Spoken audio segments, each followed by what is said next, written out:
Hey, do you love sauerkraut? Have you ever wanted to make it on your own? Let's talk about the good stuff, not the canned garbage. This is real fermented sauerkraut.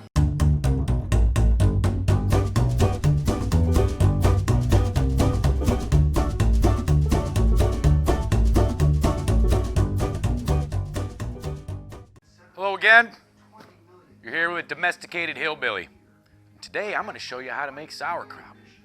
So here's what you need. First and foremost, cabbage, because that's what sauerkraut's made out of, cabbage. So I got about, I think about 9 pounds or so of cabbage here. You need a crock or mason jars. I used an old cheese puff container, plastic cheese puff container last time I did it, so it works fine. You just need something to store it in. This is from Ohio Stoneware. I went online, started looking around, ended up on Amazon. That's where I got this from, and I'll put a link to that down there in the description. What's cool is I'm in Ohio. It's made in Zanesville, Ohio. So I like to support local. It's not super local, but it's Ohio, made in the USA. Whenever I'm doing anything cooking, for food-wise, I try to go made in US. You have no idea what these Chinese or overseas products have on them or in them whenever they're cooking. So this is Ohio Stoneware 2-gallon crock. There's also a weight that'll go in here that they sell and a lid. I was impatient. I didn't order the weight or the lid. I am going to eventually order it, but I'm going to put a link to that down in the description too. It's made with clay and water. That's all it is. Clay and water, lead-free glaze. Woohoo. All right, cool. You need a knife. And you need a weight or a plate or something. Once you get all this cut up and chopped up, you're going to put it in the crock. You need to put something over it to keep everything out, and you need something to push down on the sauerkraut to keep it submerged. We'll talk about that in a minute. You don't have to have a slicer. You can use a cabbage slicer, a mandolin, just a knife. This just makes it faster. You're going to need salt. I've got pickling salt.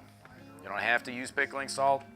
Last batch I did, I used regular old table salt, or sea salt, I'm sorry. But pickling salt doesn't have iodine in it, so you shouldn't get any funky colors. And that's about it. So, let's get into it. I got some venison chili simmering back here on my cool old stove. Told you guys it works, but got that simmering, so I'm going to be checking on that every so often. Matter of fact, it needs a little stirry stir. Boy, does that smell good. Forgot to mention one thing. The other thing you're going to need, you don't have to. There's other ways of doing it. What I like to do is, I got a 2.5-gallon Ziploc bag. I'm going to fill it with water and use it as a weight on top of this. Water bladder helps keep the oxygen out, but it still lets, as this ferments, it's going to start bubbling, releasing gases. So you don't want it in something tight. If you use a mason jar, don't tighten the lid down. It'll probably explode. So you need a loose-fitting lid, or at least a lid that's going to let, gases out. If you're using the weight, you can just put a plate or a saucer or something in there and then put the weight on there, and then you can use just their lid. It's loose enough that it'll let everything escape. But, all right, let's cut this cabbage up. So, here's how I cut the cabbage up. You want to get rid of any of these kind of bruised up, crappy looking leaves, or at least the bruised, crappy looking parts. I'll probably cut this all off. It's got some bruises, gross stuff on there, I guess. Set that aside. Set this aside. Peel all that off. And here's how I do it. Seems to be the easiest and safest. Just cut the whole head in half. A sharp knife helps. So here you go, look at that. You got 2 halves. Woohoo, 2 halves of a cabbage. You want to get this core out, or as much of it as you can anyways. And what I'll do from here, I'll cut it into quarters. So here we go. 2 halves, down to 4 quarters. Doing a little math today now, aren't we? So, I got another leaf falling off. So, you see the cores right there? Here's how I'll do this. Take it. Take the knife. Woohoo! Bye-bye core. Look at that. It's gone. Save that. Make stock out of it. Use it in soup. It's delicious. Good for you. So I'm going to do the same thing with this guy here. I don't know, I guess maybe you can leave it in there. I just never do. So, cut this one out.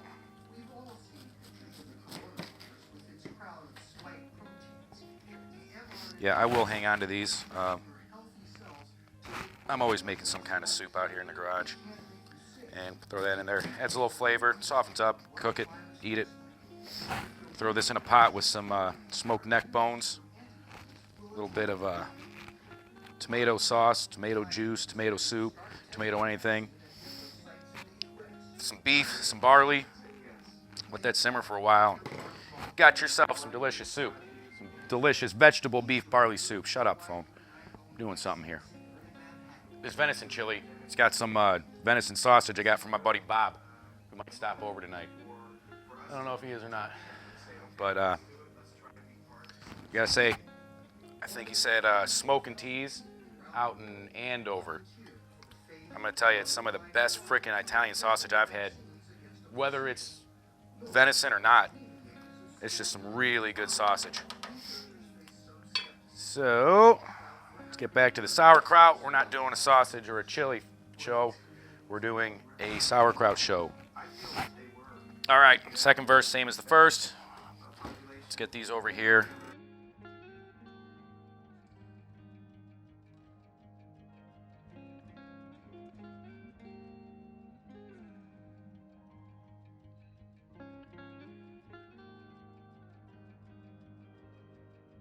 Like I said, a good sharp knife really makes this a lot easier.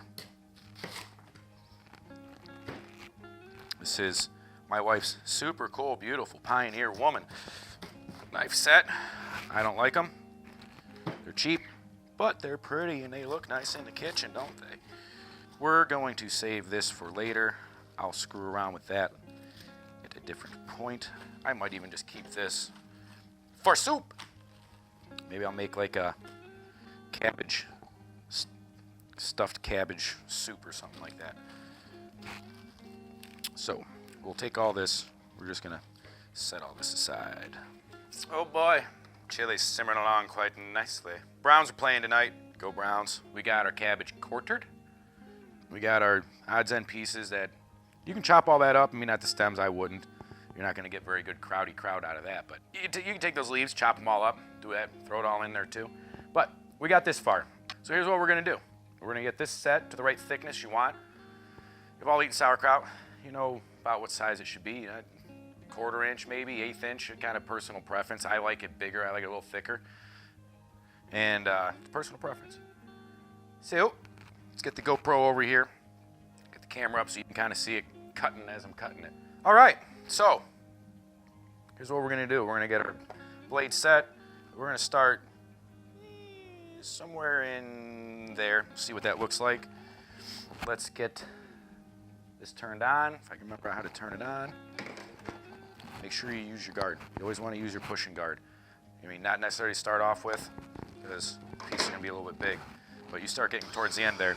Really got to use that thing. Dangerous. Want to keep them digits.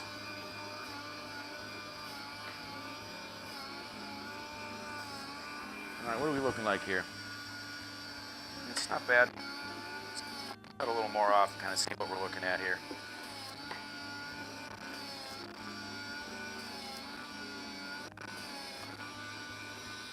All right. Yeah, I think I might go a little bit thicker. Just a little bit.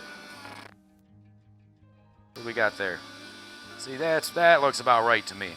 That's where I like it.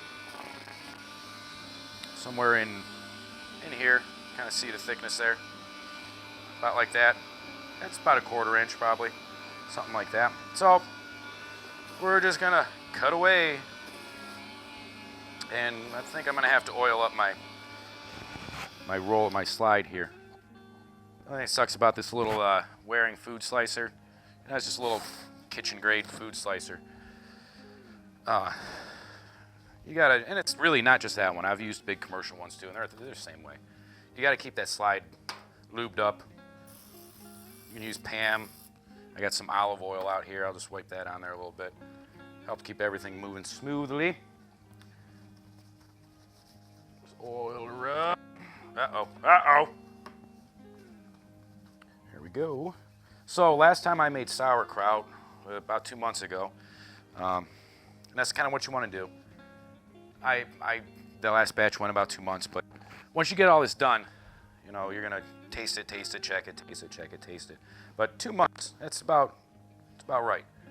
You can do this with caraway seeds, without caraway seeds. I did the last batch with caraway seeds. Doing this batch without it. Preaching I should use a guard. Here I am, almost not using it.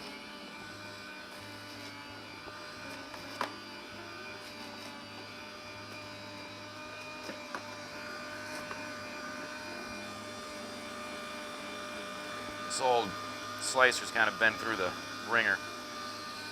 So, let's go on to our next piece. I don't know, what was I saying? I was talking, get out of here, you little fruit fly. Go away. What was I saying? I don't even know what I was talking about. The last batch I made, though, me and a buddy were doing it over at his place. There may or may not have been some alcohol involved in the process. So we may or may not have gotten a little heavy-handed with salt when we were salting it. No, it ended up being a little salty, which, hey, some people like it really salty. For me, as sauerkraut, it's a little salty, but it's still good. It tastes good, and the way to fix that when you're going to cook it or eat it is soak it in some cold water for a little while. Just pull out a little bit of that salt. And you will be right as rain. If you don't want giant strands like this, you don't want big long strands like that for kraut, just take your knife, give it a quick chop before we move on to the next stage. I don't mind big long strands of krauty kraut. They don't bother me. It all ends up the same. So, this is kind of a boring part, but I better pay attention and not slice my fingers off. But bought myself a new gun yesterday, and I'm not going to go into guns a lot on this channel. I might talk about them, I don't know. I might talk about the ones I like here and there, but I don't foresee myself doing any reviews or shooting videos or anything like that unless we're doing something really cool. But anyways, what I bought, it was a good deal. Couldn't turn it down. A Kimber. If you're familiar with guns or anything, Kimber is a pretty good pistol brand. I went looking to buy a Glock 26. They didn't have one. Checked out a Smith & Wesson Shield. Didn't like it. And over in their used display, they had a Kimber Micro 9. And it was the right price. Now I'm going to tell you, that gun is beautifully designed. And what it is a small frame, basically just a small frame 1911, 9mm. But it's a small gun, but it fits so nicely in your hand. I haven't shot it yet. I'm going to do that tomorrow. I was trying to today, but the wife decided it's so weird sitting out here talking to myself. I feel like a freaking weirdo. But then again, I sit out here and talk to myself all the time anyways while I'm drinking, if I'm by myself. Just guess what? When you talk to yourself, you're always the smartest person in the room. How about that? Ha, ha, ha. He is funny.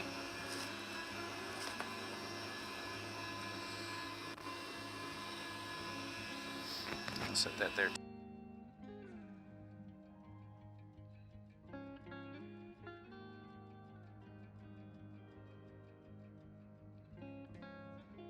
But what we're going to do is we're going to take handfuls of this, throw it in this crock, and start sprinkling salt on it.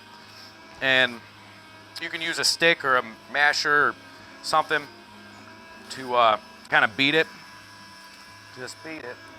But you want to kind of beat the kraut. And the point of that is to start letting some juices out. That's what the salt does. One of the things it does is it lets the juice starts pulling moisture out of the cabbage itself. And you need that liquid brine this. And that salt is the preservative, and the cabbage juices that are pulled out of it, that's your brine. And if you don't have a good brine or enough liquid, you're not going to have good cabbage because it'll spoil on you, it'll mold, it'll rot. I don't mind big pieces of sauerkraut, but I don't want whole freaking leaves. So we're going to take the knife, just kind of go through, give this a quick little chopperoonie. I'm no chef, but I've watched enough Food Network to know when you're cutting, keep your fingers like this. Like this. You put them like this and you start chopping. It's really easy to chop them fingies. So, chopping, cut like that. Because it's really hard. Then you might hit your knuckle, but you ain't going to cut your finger down to the bone. It's worked well for me, so I'm going to stick to it. All right, so from here, we got our shredded cabbage.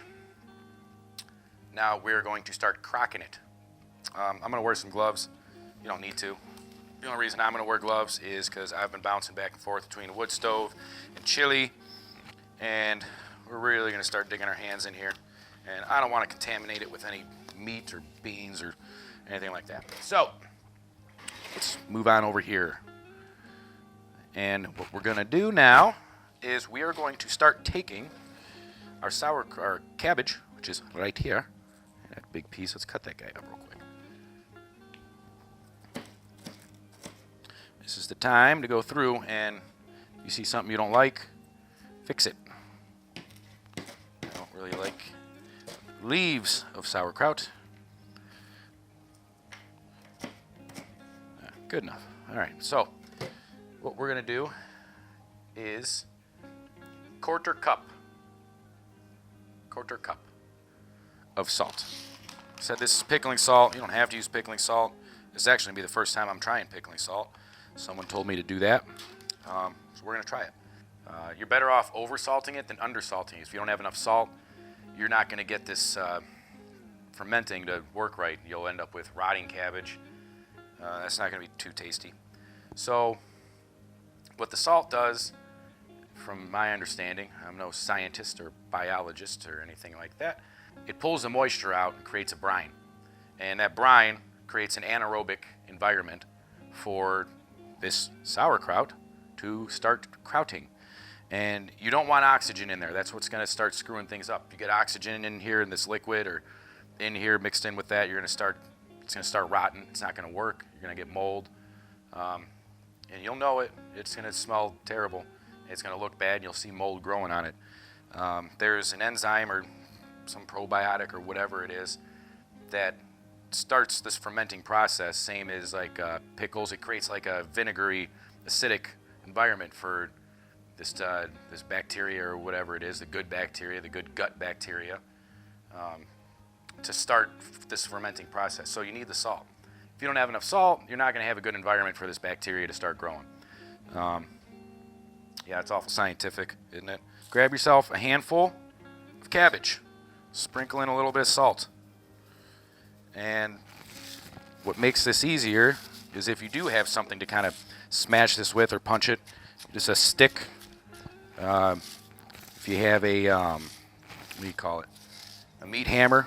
Careful, you don't want to mess up your crock. It's kind of actually better to do this in something else and then transfer it over here. But you can see as I'm working this, we're starting to get liquid. And that's what we want. We want a lot of this liquid. And I can already tell that I might end up getting a stick to do this with. But you want to keep doing this. You just want to work the cabbage. Work that salt in. You can do this in a food-safe 5-gallon bucket. That's how I usually do it. Me and my buddy Craig, put a big old pile in there, in a 5-gallon bucket. Get yourself a good stick. We just used an old hickory stick, cleaned it up, sanded it down real good. Put it in that bucket, just start like you're making butter, like you're churning butter. Just start smashing it.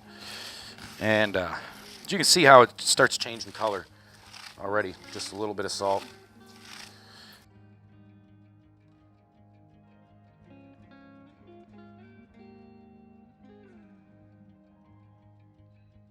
So you can keep at it like this.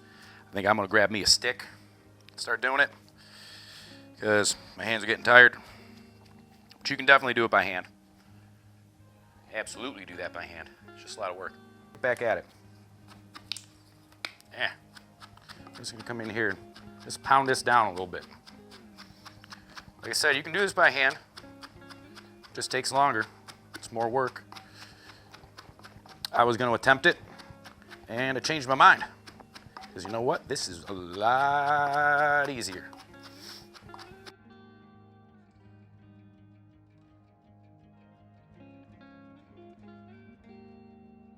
So we're down to our last little bit of sauerkraut. Ended up using probably a couple more tablespoons of salt. We're gonna throw the last little bit in here. Clean all this up. I got a little bit of cabbage left. I got this much left. Hey, it'll fit. It could fit. I don't think I'm gonna stuff it in here though. Little more salt. Get this all mixed up good. Take the stick, keep on smashing. Now what we're looking for here is we want to smash this up enough to where we start getting enough liquid to keep all this fully submerged. So besides the fact that we're just bruising it up, helping that salt work in there and pull liquid out, we're also smashing this down tight into this crock. What we're gonna do now is try to keep smashing until we can get this all fully submerged in water. As I'm pushing this down, the level of cabbage and the level of liquid, they're equal. And push down more, then everything starts to submerge. I'm just try to clean this up a little bit. You know, you don't want this stuff sticking on the side and drying up on you, and cause any issues and just starting to rot on the side. You want everything in this crock to be fully submerged in liquid. So that's our goal. And as we do this, and as this sits, but you want to check this periodically. Make sure that everything's staying under liquid. If some of it evaporates, just add a little more water. It'll all mix in together. But you do not want this to dry out, because this liquid, this brine, is what is creating your sauerkraut. Let's get that and get Mr. Stick out of the way. So from this stage, here's what we're doing. I got a plate, just a regular dinner plate, and it happened to fit almost perfectly inside here. So look at that, it's in there. So I got the plate sitting on top, just directly on top of the cabbage and liquid. And here is my weight water bladder. And what this is gonna do is it's gonna keep all of this cabbage submerged in that liquid. What it's also gonna do is help create a seal around here to help keep oxygen from going in there. And it still should let gases out. So just get this in here, get it to fit. If you're using a Ziploc bag, I will say, make sure you keep the zipper up. And it looks like I got a little too much water in here. So I'm gonna dump out just a little bit of that, because I want it to sit pretty much flush with the top of this thing. So when I go inside, I will cover this with like I said, a terry towel. Put a little terry towel or something on top of it, just to help keep any dirt, dust, bugs, anything like that, get some flies in the house. So, try to get all this air out. Zipper back up. That's it, folks. You've got a crock of kraut. So from here, all you got to do is wait. That's it. You're just gonna wait. Like I said, in about 2 weeks, pull this out, lift your plate out, your weight, whatever you're doing, taste it, see what it's like. I mean, you can eat it. 2 weeks, it should have already started the fermenting process. You should start getting that sour, krauty taste and vinegary smell. You can eat it then. There's no rules. It's food. If you want to eat it in 2 weeks, go for it. You want to eat it in 2 months, go for it. You want to wait 6 months? I don't know, that's your choice. But here's the deal with how to store this once you decide to pull it. So, you know, like kimchi or anything else, you know, fermented. Once you pull this and you take it out, you have to either keep it in the liquid, you know, you can put it in your fridge, and as long as it stays in liquid, it's going to slow down that fermenting process, so you're going to stay at the crispness and the taste and everything you want. So it's going to slow that down, and it'll stay in your fridge for a long time. You can leave it on the counter in a, you know, as long as it's cool. You want this to be somewhere, I think, 68, 70 degrees, 65. The cooler it is, the longer it takes for this fermenting to happen. Warmer environments, it's going to happen quicker. So that being said, this has got natural probiotics in it. You know, living organisms. It's got that good gut stuff in there. It's good for your gut, good for your digestion. So while it's sitting like this, and you go to eat it, you're going to get that. If you go to can it, you're going to kill all that stuff. So maybe you're still going to have good sauerkraut, but if you're looking for the health benefits out of it, canning it's going to kill all that. And you can freeze it. I don't really know if freezing it does that or kills that good stuff or not. I really don't know. But you can freeze it, you can can it, keep it in your fridge. I mean, you can do whatever you want with it. To can it, I'm not going to do a video on it. You can look that up. It's pretty simple. You pack them in jars. I mean, you can watch there's probably a million canning videos on whatever. If you like canning, hey, that's it. From here, cover her up and let it ferment. All right, so what do you think? Did you have a good time? Did you learn something? We made some sauerkraut. Well, we didn't make sauerkraut. We made salty, liquidy cabbage. About 2 months, we'll have some good sauerkraut. But if you learned something, hey, check it out. But if you learned something or you enjoyed that, make sure you hit subscribe. Link's right down there. Where are we at here? It'll be over there? No. Over there. Yeah, I don't know. Hit subscribe. With this video, I'm going to be starting a playlist, and it's going to be curing, smoking, and cooking. This doesn't really fall into either one of those because it's fermenting, but you get the point. So make sure you follow along.